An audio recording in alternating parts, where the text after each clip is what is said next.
അപ്പോൾ safer അൽത്തമ YouTube channel പുതിയ വീഡിയോയിലേക്ക് സ്വാഗതം. നമ്മുടെ ഇന്നത്തെ വീഡിയോ ഒരു അത്യാവശ്യം രസകരമായ വീഡിയോ കേട്ടോ.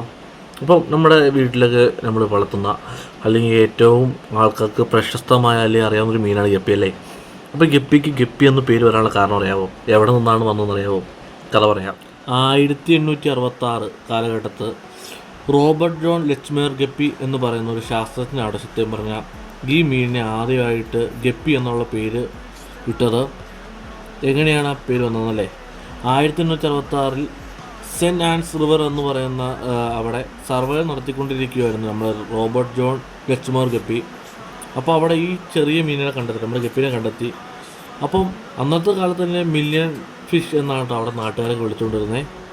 അപ്പം ഈ മീനിൻ്റെ സാമ്പിളുകൾ ലണ്ടനിലേക്ക് നമ്മുടെ മീനുകളുടെ പ്രത്യേകത എന്താണെന്ന് കണ്ടെത്താനും ഇതിനൊരു കൗതുകം തോന്നി അദ്ദേഹം ഇവയൊക്കെ ലണ്ടനിലെ ബ്രിട്ടീഷ് മ്യൂസിയത്തിലേക്ക് അന്നത്തെ പ്രശസ്തനായ ആൽബർട്ട് ഗുത്തർ അയച്ചു കൊടുക്കുകയാണ് ഉണ്ടായത്.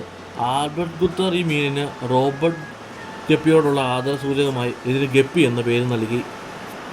1866, അതായത് എത്ര വർഷങ്ങൾക്ക് മുന്നേ അല്ല ഇങ്ങനെ സംഭവം ഉണ്ടാകുന്നത്. അപ്പോൾ ഇങ്ങനത്തെ വീഡിയോയും നമ്മുടെ പെറ്റ്സ് റിലേറ്റഡ് വീഡിയോ കാണാൻ എല്ലാവരും നമ്മുടെ യൂട്യൂബ് ചാനൽ എന്തായാലും സബ്സ്ക്രൈബ് ചെയ്ത് വയ്ക്കുക കേട്ടോ. അപ്പോൾ മഴ കാരണമാണ് നമ്മൾ പെറ്റ്സിൻ്റെ വീഡിയോ കാണിക്കാത്തത്. നമുക്ക് ഗപ്പിയുടെ വീഡിയോയും അതുപോലെ തന്നെ നമ്മൾ നല്ലൊരു സപ്ലിമെൻറ്റ് വീഡിയോ അടുത്ത് തന്നെ ചെയ്യുന്നുണ്ട്. മഴ മാറുമ്പോൾ നമ്മൾ ഉറപ്പായിട്ടും സപ്ലിമെൻറ്റ് വീഡിയോ എന്തായാലും നിങ്ങളെ കാണിക്കുന്നതാണ്. അപ്പോൾ എത്രയും പെട്ടെന്ന് നിങ്ങൾ സബ്സ്ക്രൈബ് ചെയ്യുക, ലൈക്ക് ചെയ്യുക. അപ്പോൾ നമുക്ക് എത്രയും പെട്ടെന്ന് പുതിയ വീഡിയോ എടുക്കാം. അതൊരു ബൈ.